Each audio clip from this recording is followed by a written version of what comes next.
one of the most profound impacts for me in the military was my last tour. I was at the Naval Academy, and that context is important because so it was a 2-year tour, and it was like 5 p.m., and I get this knock on the door, and I was an officer rep for one of the clubs there, and this one of the juniors there, second class midshipman, shows up, and I honestly didn't know who he was. We hadn't had any interaction.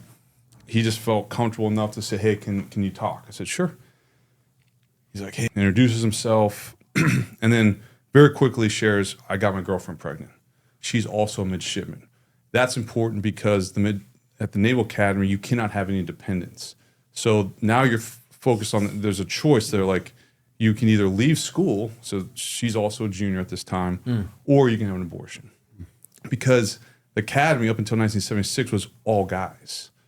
And so the rules didn't really change alongside the combination of women entering the academy. So I was like, whoa. I was like, and I was like clueless, like how to, other than just to listen. So I was like, hey, can I talk to her? And I say this sincerely. She showed up and like I kind of got misty-eyed because I was like, oh, it's a mother. Like, and it was a very beautiful experience. I don't know why that was my first response. I was like, wow, this is, because I think everyone was countering that. And she came from an Asian background. Her mother, she shared this later, had a couple abortions and told her, if you ever get pregnant, you will abort the child. So that's, or we will disown you. A lot of pressure. So she's a junior, and you got to think the embarrassment too, like, and what she's facing. She's a very intelligent woman. And I said, hey, can we get coffee? You know, can both of you come to our house? And so I was able to give my wife a heads up. We're sitting on the couch, and my wife just starts crying. And she's like, you know, I got my arm around my wife. We're on one couch, they're on another, and my wife just said, we're going to adopt. I was like, what? You know, so I was like, we didn't even talk about this, you know, like, I'm just like trying to be stoic and like nodding, like, yeah, that's what we're going to do. Like, I want to like take my arm off my wife's shoulder, you know, like, what?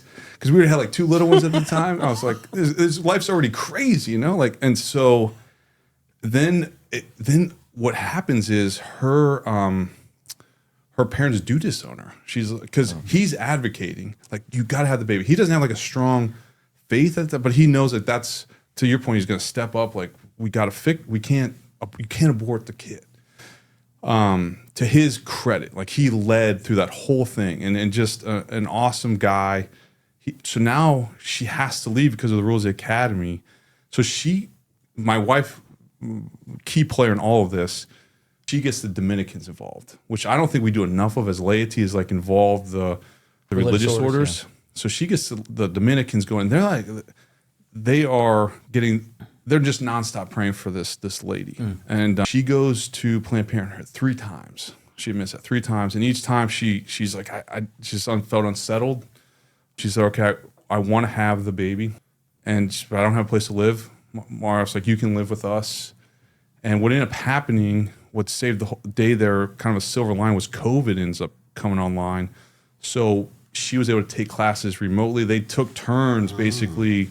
They had her disenroll for like 6 months. Then his mom and dad moved in up to Maryland and said, hey, they watched the baby, and they both finished up their senior year.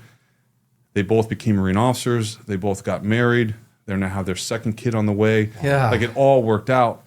But in the moment, you're like, how is this going to work? Especially but to his credit, he just kept leading. He's like, he was relentless.